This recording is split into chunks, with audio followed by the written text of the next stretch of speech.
حضرت عمر رضی اللہ تعالی عنہ کا قول ہے، فرماتے ہیں کہ مجھے اس بات کی پرواہ نہیں ہوتی کہ میری دعا قبول ہو رہی ہے کہ نہیں ہو رہی، مجھے اس کی فکر رہتی ہے کہ دعا مانگنے کی توفیق مل رہی ہے کہ نہیں مل رہی.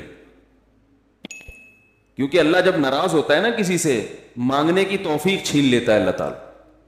اور مانگنے کی توفیق دی ہوئی، اس کا مطلب اگر ناراض ہے بھی تو اتنا زیادہ نہیں ہے، تھوڑا بہت ہے، وہ تلافی چاہتا ہے کہ آپ کر لو.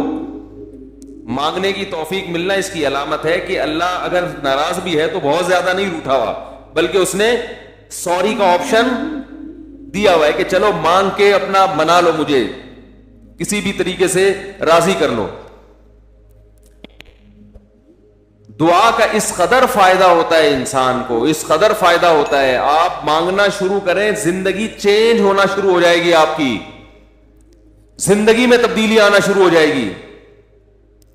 جتنا تعلق اللہ کے ساتھ دعا کے ذریعے بنتا ہے، اتنا تعلق کسی اور چیز سے نہیں بنتا. دیکھو کسی سے دوستی کرنا چاہتے ہو، دوستی کا سب سے بہتر طریقہ کیا ہے؟ اس سے گپ شپ شروع کر دو، یہی طریقہ ہے نا. بھائی آپ کا دوست کون ہے؟ وہ جس سے آپ کی گپ شپ زیادہ ہوتی ہو، اسی سے دوستی ہوگی نا. اب آپ بتا رہے یہ میرا جگری دوست ہے، بہت پرانا دوست ہے. میں پوچھوں گا آپ سے بھائی یہ دوستی کیسے ہوئی؟ یہ دوستی بھائی ایسے ہوئی کہ میں جس کالج میں پڑھتا تھا وہیں یہ بھی یہی پڑھتا تھا، تو کیا کرتے تھے آپس میں، کوئی بات چیت ہوتی نہیں، بات چیت تو نہیں ہوئی کبھی زندگی میں، تو پھر دوستی کیسے ہو گئی؟ پڑھتے تو بہت سارے لوگ ہیں. دوستی کے لیے سب سے پہلی چیز کیا ہے؟ بات چیت. دعا میں انسان بات چیت شروع کر دیتا ہے کس کے ساتھ؟ اللہ کے ساتھ. تو اللہ اور بندے کا کنیکشن مضبوط ہونا شروع ہو جاتا ہے. اس لیے اہل اللہ کو تو اس کی پرواہ نہیں ہوتی کہ میری دعا قبول ہو بھی رہی ہے کہ نہیں ہو رہی ہے. وہ کہتے ہیں ہمیں مانگنے کی توفیق مل رہی ہے. معذرت کے ساتھ تھوڑی میں ابیوز لینگویج استعمال کرتا ہوں کہ بھاڑ میں جائے قبول ہونا، ٹھیک ہے نا. ہمیں تو اس بادشاہ کے دربار میں ہاتھ پھیلانے کی توفیق مل رہی ہے، بس ہمارے لیے اتنا کافی ہے، تعلق بحال ہے ہمارا اس سے. تو میں یہ عرض کر رہا تھا کہ کبھی ہماری جو دعائیں قبول نہیں ہوتی بسا اوقات اس کی وجہ یہ ہوتی ہے کہ ہمارا وہ عمل دعا ہوتا ہی نہیں ہے. جب دعا ہی نہیں ہوتا تو پھر اس میں قبولیت کہاں سے آ گئی؟ وہ تو ہم پڑھ رہے ہوتے ہیں الفاظ رٹا لگا کے ایک چیز کو، یعنی ایک پڑھنے کے انداز میں ہوتی ہے، وہ اس میں جذبات ہی نہیں ہوتے. جذبات کن لوگوں کے ہوتے ہیں؟ امام بخاری رحمہ اللہ تعالی کی سوانے پڑھیں آپ، بچپن میں نابینا ہو گئے، والدہ تو آپ کو بڑا علم سکھانا چاہتی تھی، پریشان کہ اللہ یہ تو میرا بچہ ہی نابینا ہو گیا. تو رات کو مصلے پہ گڑ گڑا کے دعا مانگنا شروع کی، اے اللہ میرے بچے کی بینائی واپس لوٹا دے، اے اللہ اس کی بینائی واپس لوٹا دے. اتنا مانگا ہے کہ روتے روتے دعا مانگتے مانگتے آنکھ لگ گئی، خواب آیا، دو فرشتے آپس میں بات کر رہے ہیں کہ اللہ نے اس عورت کی دعا قبول کر لی ہے اور اس کے بچے کو بینائی لوٹا دی ہے. جب آنکھ کھلی ہے تو دیکھا کہ بچے کی بینائی واپس لوٹ چکی تھی، بینائی واپس لوٹ چکی تھی. ہندوستان میں ایک بزرگ تھے، رمضان نام تھا ان کا، یہاں کراچی ہجرت کر کے آ گئے تھے ہندوستان سے. تو جو کوئی اس طرح کے بڑے لوگ ملتے تھے نا جو بھی نیک ہوں پرہیزگار ہوں، تو میں ان سے تھوڑا سا انٹرویو لیتا تھا کہ آپ نے کوئی ایسی کوئی واقعہ دیکھا ہو، کوئی کرامت دیکھی. انہوں نے اپنا بڑا دلچسپ واقعہ سنایا. فرماتے ہیں کہ میں نے اپنی آنکھوں سے دیکھا کہ ہندوستان کے ایک علاقے میں جو بلوائی تھے نا، جو بلوا کرنے والے ہندو تھے، انہوں نے، دہشت گردوں نے مسلمانوں کے علاقوں پہ حملہ کر دیا. مسلمان بہت تھوڑے تھے، مقابلہ نہیں کر سکتے تھے. کہتے ہیں کہ ایک بزرگ تھے وہیں کہیں مظاہر علوم کے یا دیوبند کے. مقصد میرا یہ نہیں ہے کہ وہ دیوبند کے علاوہ کوئی بزرگ نہیں ہوتا، وہ چونکہ واقعہ ان کا اس لیے ہے، لوگ اس پہ بھی کہتے ہیں کہ اپنے مسلک کو وہ کرنے، وہ اتفاق سے تھے وہاں کے، تو اس لیے میں نے بول دیا. تو وہ مکان کی چھت پہ کھڑے ہو گئے اور اللہ سے دعا مانگنے لگے. بہت گڑ گڑا کے دعا مانگی انہوں نے کہ اللہ ان لوگوں کے شر سے ہمیں بچا لے. تو یہ جو واقعہ سنانے والے تھے نا، انہوں نے مجھے خود بتایا، کہتے میں نے اپنی آنکھوں سے دیکھا کہ گھوڑوں پہ آسمان سے فرشتے نازل ہو رہے ہیں اور ان کے ہاتھ میں بڑی بڑی راڈیں ہیں, گزن ہیں, اور وہ زمین پہ نازل ہو کر انہوں نے ان بلوائیوں کے خلاف حملہ کر دیا, مارا ان کو. میں نے جب یہ واقعہ ایک دفعہ بیان کیا تو یوٹیوب پہ جب یہ واقعہ گیا تو اس علاقے کے جو مسلمان تھے ان کے کمنٹس آئے کہ یہ واقعہ یہاں پر ہوا ہے اور اس گاؤں میں ہوا ہے. نہیں آ رہی بات سمجھ میں؟ تو یہ کیا ہے؟ دعا مانگنے والے کی جو دعا ہے نا اس میں طاقت تھی, وہ مانگ رہا تھا گڑ گڑا کے. آپ نے دیکھا ہوگا آج کل ہم نماز استسقا پڑھتے ہیں, بارش پھر بھی نہیں ہوتی. عموماً ایسا ہی چل رہا ہے سسٹم جو چل رہا ہے نا, نماز استسقا پڑھ رہے ہیں, بارش نہیں ہو رہی, تو اللہ سے اچھی امید رکھتے ہیں کہ قبول ہوتی ہوں گی دعائیں. لیکن پہلے دعائیں نماز استسقا کی فوراً قبول ہوتی تھی اور ان کا ظاہر بھی قبول ہوتا تھا. یہ ہم نے بھی اپنے بڑوں سے بھی سنا. میری دادی نے, اللہ ان کی مغفرت کرے, خود بتایا, انہوں نے بتایا کہ ہندوستان میں جب بارشیں برسنا ختم ہو جاتی تھی تو مظاہر علوم سے, دیوبند سے علماء کی ایک جماعت نکلتی تھی, سہارنپور سے, اور عورتیں, بچے, مرد, بوڑھے سب ان کے ساتھ نکل کے میدان میں جاتے تھے. خود انہوں نے اپنا واقعہ سنایا, کہہ رہے ہم جاتے تھے میدان میں بوسیدہ کپڑے پہن کے. نماز استسقا میں یہی ہے نا کہ بوسیدہ کپڑے پہن کے جاؤ, اپنے مواشی کو بھی لے کر جاؤ اور شہر سے باہر جاؤ اور دھوپ میں اللہ سے گڑ گڑا کے دعائیں مانگو. تو کہتے ہیں ہم جب جایا کرتے تھے بارش کی دعا مانگنے کے لیے تو اتنا یقین ہوتا تھا کہ بارش ہوگی کہ تمبو ساتھ لے کر جاتے تھے کہ جب بارش ہوگی نا تو وہاں دیگیں پکیں گی اور کھانا کھایا بھی جائے گا, خوشی میں کھلایا بھی جائے گا. تو وہ کھانے کا سامان گھر سے لے کر جایا کرتے تھے. انہوں نے بتایا کہ ہم نے خود دیکھا ہے کہ نماز استسقا کے لیے دعائیں ہو رہی ہیں اور آسمان پہ بادل آئے اور بارش برسنا شروع, اور ہم سب کیا کر رہے ہیں؟ تمبو لگا کے کھانا کھا رہے ہیں خوشی میں. یہ میں نے خود سنا. نمازی تھی ماشاءاللہ, پرہیزگار تھی, مولانا عبد الرحیم رائے پوری رحمۃ اللہ علیہ سے بیعت بھی تھی وہ. یہ اس لیے فضائل سنا رہا ہوں کہ بھائی امید ہے کہ انشاءاللہ جھوٹ نہیں بولا ہوگا انہوں نے. وہ جھوٹ کیوں بولیں گی بھائی, ان کو کوئی پیسے مل رہے تھے. یہاں ہمارے پڑوس میں یہی اسی مسجد میں سامنے ایک ڈاکٹر صاحب رہا کرتے تھے, آپ کو معلوم ہوگا, یہاں ایک ڈاکٹر صاحب رہتے تھے نا سامنے والے گھر میں. ان کے والد صاحب بھی بوڑھے آدمی تھے, اللہ تعالیٰ اگر زندہ ہیں تو اور عمر میں برکت دے, انتقال ہو گیا تو اللہ ان کی مغفرت کرے. میرے سے بڑی گپ شپ تھی ان کی. مجھے بس یہ کہتے تھے آپ اتنے پتلے کیوں ہیں؟ اب تو میں تھوڑا موٹا ہو گیا تھا, بہت ہی پتلا تھا. کہہ رہے ہیں آپ مولوی ہو کے اتنے باریک سے کیوں ہیں؟ وہ ایسی گپ شپ میں مذاق کرتے تھے. تھے ہوتے ہیں نا کچھ زندہ دل قسم کے, لاہور کے تھے, پنجاب کے اصل. تو انہوں نے بھی, ان سے بھی گپ شپ ہوتی تھی. انہوں نے بھی ایسے, میں نے ان کو بتایا کہ ہماری دادی سے ہم نے سنا کہ وہاں ہندوستان میں جب جایا کرتے تھے نماز استسقا کے لیے تو بارش ہو جاتی تھی. آپ نے کبھی ایسا دیکھا؟ انہوں نے کہا ہم نے خود اپنی آنکھوں سے دیکھا. انہوں نے اپنے 2 واقعات سنائے. ایک انڈیا کا, وہ انڈیا کے پنجاب سے ان کا تعلق تھا. کہنے لگے کہ ایک مرتبہ بارش رک گئی تو ہم بارش کے لیے یعنی دعا مانگنے کے لیے نماز استسقا کے لیے گھر سے نکلے. سنت یہ ہے کہ نماز استسقا میں آپ ایک تو آبادی سے دور جائیں, نمبر 2 تھوڑے بوسیدہ کپڑے پہن کے جائیں, سب جائیں, بچے بھی جائیں, عورتیں بھی جائیں, مرد بھی جائیں, بوڑھے بھی جائیں, سب لوگ جائیں, اور بہت لمبی دعا مانگی جائے, بہت اطمینان کے ساتھ دعا مانگی جائے. تو وہ کہتے ہیں کہ ہم جب نکل کے جا رہے تھے تو ہندو یہ کہہ رہے تھے یہ موسلے بارش برسانے جا رہے ہیں. یعنی ہندوؤں کو اتنا یقین تھا, موسلے کہتے ہیں نا, موسٹلی ہندو زیادہ تر موسلے ہی کہتے ہیں مسلمانوں. تو کہہ رہے تھے کہ یہ کیا کرنے جا رہے ہیں؟ موسلے بارش برسوانے جا رہے ہیں. کہتے ہیں کہ جب گئے ہیں دعا مانگی ہے, انتہائی شدید گرمی. آج نماز استسقا بھی ایئر کنڈیشن ہال میں ہوتی ہے, اور توبہ ووبہ کا تو کوئی تصور ہوتا ہی نہیں ہے, کوئی گناہوں سے توبہ بھی کرے. وہ تو یہی ہوتا ہے, اللہ میں پھر فلم دیکھوں گا, جیسی بارش ہوگی تو میں کیا دیکھوں گا جا کے. تو گناہ سے تو قرآن کیا کہتا ہے, یا قوم استغفروا ربکم, گناہوں سے معافی مانگو, یرسل السماء علیکم مدرارا, آسمان سے موسلا دھار بارشیں برسائے گا. تو نماز استسقا کا جو کانسیپٹ تھا وہ یہ تھا کہ آپ اللہ سے اپنے تمام گناہوں کی معافی مانگیں. تو گناہوں کی معافی کا تو ہمارے ذہن میں ہی نہیں ہوتا, اور وہ امام پہ ڈال دیتے ہیں جو بیچارہ دعا مانگ رہا ہے نا کہ اس کی وجہ سے قبول نہیں ہوئی. وہ تو اخلاص سے مانگ رہا ہوتا ہے. مسجد کا امام جو ہے وہ پبلک میں ایسے ایسے ماشاءاللہ بدماشوں کی کثرت ہوتی ہے. کوئی بہن کی وراثت کھا کے بیٹھا ہے, کوئی یتیم کا مال دبا کے بیٹھا ہوا ہے. چلو اب دبا لیا, مال کھا لیا, اب توبہ تو کرنا کہ اللہ میں واپس دے دوں گا. وہ نہیں ہوتا ہے. اللہ میں قحط سے مر جاؤں, بارش نہ ہو کوئی مسئلہ نہیں ہے, میں مر جاؤں گا قحط سے, مگر میں بہن کا پلاٹ واپس, بولو بھائی, نہیں کروں گا. تو پھر کہاں بارش ہوگی میرے بھائی؟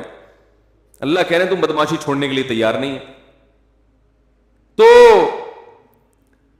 وہ انہوں نے اپنا واقعہ سنایا کہ ہم گئے, ہم نے دعا مانگی, اور وہ جو ہمارے امام صاحب تھے انڈیا میں, کوئی جالندھر یا کوئی لدھیانہ کا واقعہ ہے, کہہ رہے وہ سردے میں گئے ہیں اور اوپر سے اتنی شدید گرمی تھی کہ وہ ہماری کمر جو ہے نا دھوپ کی وجہ سے ایسا لگ رہا تھا جل جائے گی. مگر امام صاحب جو سردے میں جا کے روئے اور پبلک کو رلایا انہوں نے کہ اللہ جب تک بارش برسے گی نہیں یہاں سے ہم ہلیں گے نہیں. یہ اب دیکھیں جس کو اطمینان ہوگا وہ اتنی دیر تو سردے میں پڑا رہے گا, ورنہ وہ کہے گا یار کچھ ہونے والا تو ہے نہیں, خام خامے کمر جلا کے آ جاؤ.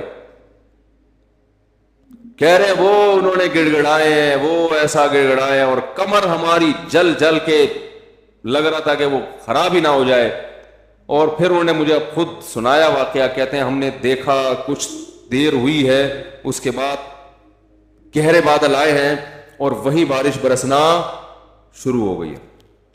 اور کہہ رہے جب تیز بارشیں ہوئی ہیں تو ہم جب واپس آ رہے تو ہندو ہنس رہے اور کہہ رہے تھے یہ موسلے بارش برسوا کے آ رہے ہیں. ہندوؤں کو بھی یقین ہوتا تھا یہ موسلے بڑے تیز ہیں. آج کا جو موسلا ہے میرے بھائی ہم جیسے نالائقوں پر مشتمل ہے, تو پھر ہم اپنی ذمہ داری پوری نہیں کر رہے. اللہ کہتے تمہیں یقین نہیں ہے, تو پتہ نہیں کیا کر رہا ہے, یہاں بیٹھ کے ادھر توجہ. میں تو دیکھا ہے دعا مانگتے مانگتے نا جیب میں چیک کر رہے ہوتے ہیں کتنے پیسے پڑے ہوئے, 5,000 کا تو ہے نا, وہ خراب تو نہیں ہوا, ہاں بھائی آمین. پھر وہ پھر وہ تھوڑی دیر میں یہاں کھو جائے گا, پھر ادھر کھو جائے گا.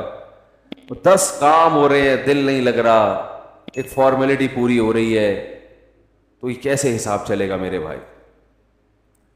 تو دعا قبول ہوتی ہے. بعض دفعہ ایسے ہوتی ہے جیسے میں نے آپ کو بتایا, اس طرح سے بھی ہوتی ہے کہ ادھر مانگی اور ادھر اللہ نے بارشیں برسانا شروع کر دی. اور بعض دفعہ دعا ایسے قبول ہوتی ہے, اچھا کچھ کر کے دعا مانگو تو زیادہ قبول ہوتی ہے. کچھ اللہ کے لیے کیا ہو نا, جیسے حدیث میں آتا ہے 3 آدمی غار میں بند ہو گئے, بڑا زبردست واقعہ ہے وہ حدیث میں. غار میں گئے تھے, اوپر سے پتھر لڑکا اور غار کا منہ بند, اب نکلنے کا راستہ ہی نہیں, اور ان کو کوئی آواز بھی نہیں باہر جا سکتی, فون وون تو ہوتا نہیں تھا پہلے. تو اب ان کو یقین ہو گیا کہ اب ہمارا انجام سوائے موت کے کچھ نہیں, اس میں تڑپ تڑپ کے مرنا ہی اور کچھ نہیں ہوگا. تو تینوں نے کہا کہ بھائی دیکھو اللہ کو اپنے کسی اچھے عمل کا واسطہ دے کے دعا مانگو. ہم میں سے کسی سے کوئی زندگی میں اچھی نیکی ہوئی ہو جو آپ سمجھتے ہو کہ بہت اچھی نیکی ہے, تو اس نیکی کا اللہ کو واسطہ دے کے دعا مانگی جائے. تو مشہور حدیث ہے, جلدی جلدی مکمل کرتا ہوں. ایک نے کہا اللہ میں بکریاں چراتا تھا, گھر آیا, اپنے بچوں کو دودھ پلانے سے پہلے میں نے کہا والدین کو پلاؤں گا, والدین سو گئے تھے, تو ساری رات سرہانے ان کے سرہانے کھڑا رہا تھا میں سر کے پاس, ان کو جگاؤں گا بھی نہیں کہ نیند خراب ہو, اور ایسا بھی نہیں ہوگا کہ پہلے بچوں کو پلا دوں, پہلے ماں باپ بعد میں اپنے بچے. پوری رات پیالہ لے کے سر کے کنارے کھڑا رہا, جب صبح اٹھے پھر ان کو پلایا, اٹھا بھی نہیں رہا. والدین کی خدمت کتنی بڑی نیکی ہے دیکھو. اللہم ان کنت فعلت ذلک ابتغاء وجہک فاصرف عنا ما نحن فیہ فاکشف عنا ما نحن فیہ. اے اللہ اگر میں نے یہ تیرے لیے کیا تھا اور تجھے یہ میری نیکی پسند آ گئی ہے, تو آج جس مصیبت میں مبتلا ہے اللہ اس مصیبت سے ہمیں نجات دے دے. کیسی اللہ کی قدرت, وہ پتھر ہلائے اپنی جگہ سے. پتہ چلا میرے بھائی ماں باپ کی خدمت بڑی بڑی چٹانوں کو اپنی جگہ سے ہلا دیتی ہے بغیر کسی وجہ کے. اتنا بڑا عمل ہے یہ. آج برداشت نہیں ہوتا ہے, نہ باپ کی ڈانٹ برداشت ہوتی ہے, نہ ماں کی ڈانٹ برداشت ہوتی ہے. دیکھو اللہ چاہتے پورا پتھر ہلا دیتے, لیکن اللہ نے کہا کہ سب کا عمل سامنے آ جائے نا, تو اللہ نے تھوڑا سا ہلایا پتھر کے ابھی ہلکی سی ہوا آئے بس ہے بھائی, تاکہ باقی دو کی نیکیاں بھی سامنے. ویسے تو اللہ کو اتنا پسند آیا کہ اللہ چاہتے تو ہٹا دیتے نا پتھر. دوسرے نے دعا مانگی, اے اللہ میں اپنی چچا بہن پہ عاشق تھا, اس سے زنا کرنا چاہتا تھا, وہ موقع نہیں دیتی تھی, بہت سخت عشق والی محبت تھی, بالآخر قحط پڑا, سب کچھ ختم ہو گیا, تو وہ میرے پاس آئی روٹی کے لیے, تو میں نے اس سے کہا ایک شرط پہ تجھے راشن دوں گا کہ تو میری حرام خواہش کو پورا کر. اور بالآخر مجھے اس پر قدرت ہوئی. جب میں زنا کے, وہ مجبور ہو گئی بیچاری, جب میں زنا کے بالکل قریب پہنچ گیا تو اس نے مجھے اللہ تیرے عذاب سے ڈرایا, اتق اللہ ولا تفض الخاتم الا بحقی, کہ تو یہ کام کر تو رہا ہے مگر تو اللہ سے ڈر. اللہ میں اس حالت میں کہ مجھے اس پر مکمل قدرت ہو چکی تھی اور میں عرصے سے تلاش میں تھا کہ یہ میری دسترس میں آئے, آج جب مجھے موقع ملا اور بالکل قریب پہنچ گیا زنا سے, تو اس نے مجھے کہا اللہ سے ڈر, تو اللہ میں تیرے خوف سے پیچھے ہٹ گیا. ان کنت فعلت ذلك ابتغاء وجهك, اے اللہ صرف تیرے لیے کیا تھا, اگر تو اس عمل کو قبول کرتا ہے تو آج جس مصیبت میں مبتلا ہے اس مصیبت سے ہمیں نجات دے دے. حدیث میں آتا ہے پتھر مزید تھوڑا سا لڑک گیا, اور کیا ہے کہ دھوپ بھی آنا شروع, ہوا بھی, لیکن ابھی نکل نہیں سکتے تھے کیونکہ اللہ تیسرے کا عمل بھی سامنے لانا چاہتا تھا. تیسرے نے کہا اللہ میں فلاں شخص کے پاس مزدوری کیا کرتا تھا, مزدوری چھوڑ کے چلا گیا, ایک مزدور تھا میرے پاس, مزدوری لیے بغیر وہ چلا گیا, تو اس کی جمع پونجی سے میں نے کاروبار کیا, بہت کاروبار بڑھ گیا, بہت عرصے کے بعد وہ آیا تو اس نے کہا میری جو مزدوری تھی دے دو. تو میں نے کہا بھائی تیرے پیسے سے میں نے یہ بزنس کیا, یہ سینکڑوں اونٹ, گائے, بیل, بکریاں, یہ سب تیری ہیں. وہ بھی ایسا نیبو نچوڑ کم بخت ساری چیزیں اٹھا کے لے گیا. وہ اتنی معاملات میں آج کل کون صاف ہوتا ہے کہ بھائی تمہارے پیسوں سے کیا تو لے جاؤ. تو وہ بھی لے گیا, تو میں نے بھی دے دیا. میں نے کہا اللہ حرام کا نوالا نہ جائے میرے پیٹ میں, تو اللہ اگر میں نے تیرے لیے کیا تھا تو جس مصیبت میں مبتلا ہوں اس مصیبت سے ہمیں نجات دے دے. حدیث میں آتا ہے پتھر مزید لڑکا ہے, فخرجوا یمشون, بڑے آرام سے باہر نکل گئے. تو دیکھو اس سے پتہ چلتا ہے اللہ کے لیے کچھ قربانی دی ہو تو پھر دعائیں ٹھا کر کے قبول ہوتی ہیں. جو لوگ بینک کی ملازمت چھوڑ دیتے ہیں, بڑی قربانی ہے, ان کی دعائیں بہت تیزی سے قبول ہوتی ہیں. داڑھی رکھنے کا ماحول نہیں ہے لیکن آپ رکھ لو اللہ کے لیے, دعائیں انشاءاللہ تیزی سے قبول ہونا. بولو نا بھائی کیا جا رہا ہے, کیوں قبول ہوتی ہے بھائی؟ سارا دن اللہ کے لیے, سارا دن اللہ کے لیے بھوک پیاس کو برداشت کیا, تو اب اللہ کہتے ہیں تو نے میرے لیے قربانی دی, اب تو مانگ جو مانگے گا میں تجھے عطا کروں گا. حج میں دعائیں کیوں قبول ہوتی ہیں؟ 6-7 لاکھ روپے آپ کے خرچ ہوئے, آپ اتنی دور گئے, آپ نے وہاں دھکے کھائے, تو عرفات کے دن ایسی دعائیں قبول ہوتی ہیں. حدیث میں آتا ہے شیطان خاک سر پہ ڈالتا ہے کہ آج میری پورے سال کی محنت برباد ہو گئی ہے. لیکن ہم نے دیکھا ہے عرفات میں بھی دعائیں نہیں مانگ رہے لوگ, وہاں بھی ایک اجتماعی دعاؤں کا ماحول بنایا ہوا ہوتا ہے, ایک آدمی بیٹھا ہوا سب آمین آمین لگا رہے ہیں. بھائی وہاں تو کم از کم کچھ جا کے کچھ الگ سے اللہ سے گڑگڑا کے مانگ لو, دل لگاؤ اس دعا میں. دعائیں قبول ہوتی ہیں صفا مروہ کی پہاڑیوں پر. وہاں حضرت ہاجرہ نے ایک عمل کیا تھا نا, کتنی بڑی قربانی دی تھی کہ ایک ایسی زمین نہ جہاں گھاس کا تنکا, وہاں اللہ کے لیے قربانی دے کر اپنے بچے کے ساتھ رہنا شروع کیا. اور پھر آزمائش آئی اللہ کی طرف سے, بچہ ایڑیاں رگڑ رہا ہے, پانی کا نام و نشان نہیں ہے, لیکن وہ اللہ سے شکایت نہیں کر رہی کہ اللہ تو نے تو مجھے مروا دیا, کہاں لا کے میرے شوہر نے مجھے ڈال دیا. بھاگ رہی ہے ادھر سے ادھر, ادھر سے ادھر. کیسا اللہ کی رحمت کو جوش آیا کہ میرے لیے قربانی دی, اب میں تجھے ضائع نہیں ہونے دوں گا.